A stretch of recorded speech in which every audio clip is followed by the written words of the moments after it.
नमस्कार, आप देख रहे हैं एबीसी इंडिया। मैं अमित भोबिया। दोस्तों, देश के किसान भाइयों के लिए एक बहुत बड़ी खुशखबरी है। खुशखबरी ये है कि केंद्र सरकार ने यानी कि नरेंद्र मोदी सरकार ने नरेंद्र मोदी की अध्यक्षता में एक बड़ा फैसला लिया है।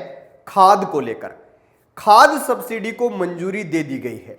भारत के इतिहास की सबसे बड़ी खाद सब्सिडी 60,939 करोड़ रुपए को मंजूरी दे दी गई है, जो पिछले साल 21,000 करोड़ रुपए की थी।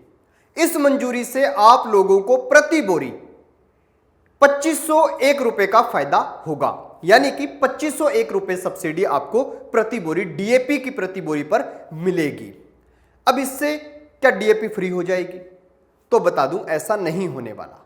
अभी आपको डीएपी खाद मिलती है 1350 रुपए की, लेकिन आपको यह मालूम होना चाहिए कि पिछले 2-3 महीने में अंतरराष्ट्रीय मार्केट में डीएपी के जो दाम हैं बहुत ऊपर चले गए हैं, और उससे आप लोगों को जब सरकार बाहर से मंगवा के देती है, डीएपी भारत में तो होती नहीं, सारा का सारा डीएपी का जो रॉ मटेरियल है बाहर से मंगवाना पड़ता है।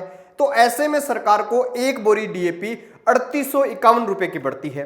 अब 3851 में से 2501 रुपए घटा दीजिए, तो अब आपको 1350 की डीएपी की एक बोरी पड़ेगी। अब आप कहेंगे कि इससे फायदा क्या हुआ, हमें तो पहले ही 1350 रुपए ही मिल रहा था।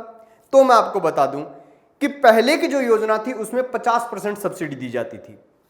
अगर वो सब्सिडी रख दी जाए तो आज आपको 1900 से ऊपर की एक डीएपी की बोरी मिले। लेकिन ये जो खाद्य सब्सिडी अभी मंजूर की है, इससे आपको यही 1350 रुपए की ही मिलती रहेगी। और आपको यह मालूम होगा, रशिया यूक्रेन का युद्ध हो, चाहे कोरोना के बाद एकदम से मार्केट का खुलना हो, इन सब चीजों के कारण डीएपी के दाम जो हैं वो बड़े हैं।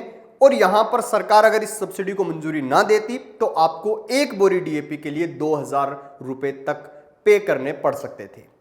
खैर दोस्तों, एक छोटा सा सवाल है, आप इस सब्सिडी को सही मानते हैं या गलत मानते हैं? क्योंकि जिस एग्रीकल्चर सेक्टर से 0% टैक्स सरकार को मिलता है, उसी एग्रीकल्चर सेक्टर को इतनी बड़ी सब्सिडी दे देना और वो टैक्स पेयर के पैसे से दे देना, और इसका खामियाजा कहीं ना कहीं टैक्स पेयर जो शहरी क्षेत्र के लोग हैं, बाजार के लोग हैं, उद्योग के लोग हैं, उन्हीं पे पड़ने वाला है। क्योंकि पैसा बनता तो है नहीं, इधर से उधर होता है। खैर, इस फैसले को लेकर आप क्या कहते हैं कमेंट सेक्शन में जरूर बताइए, और देखते रहिए एबीसी इंडिया।